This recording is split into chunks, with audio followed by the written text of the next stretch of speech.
南投县的青年是做伙来开一间独立册店，这店内呢有真侪甲在地有关系的册，另外因嘛有这展览甲办活动的空间。头家是表示讲，未来会过来规划办理特学社、艺术治疗等等的课程，希望来推广阅读甲学习。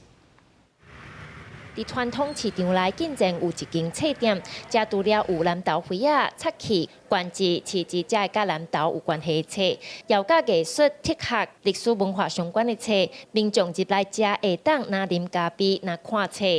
所以我们以前都听人家讲啊，现在能够从书上面，我自己也想要说多看这些来了解我们南投的特色，在地以前的故事。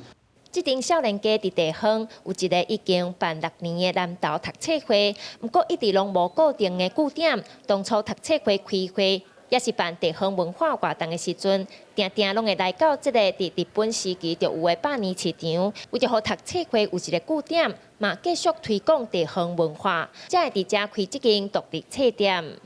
我们其实找了很多地方，我们没有想要去成为一个就是很商业化的一个单位。市场里面，那它既可以就是它本来就是一个文化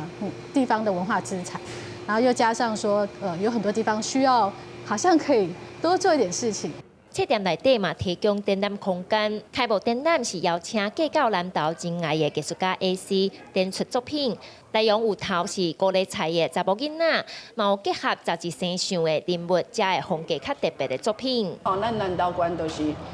主要的艺术发展来说，还是偏一般的啊，所以我即摆就想讲，我要找一个较高水的、那个普艺术的，你会使看到伊的颜色啊，非常的灿烂。 册店头家讲，这唔那是一间独立册店，未来也会规划成立特学社，开办艺术治疗课程等等。希望这个所在也是一个交流思想和行动的文化客厅。记者邢平仪南投报道。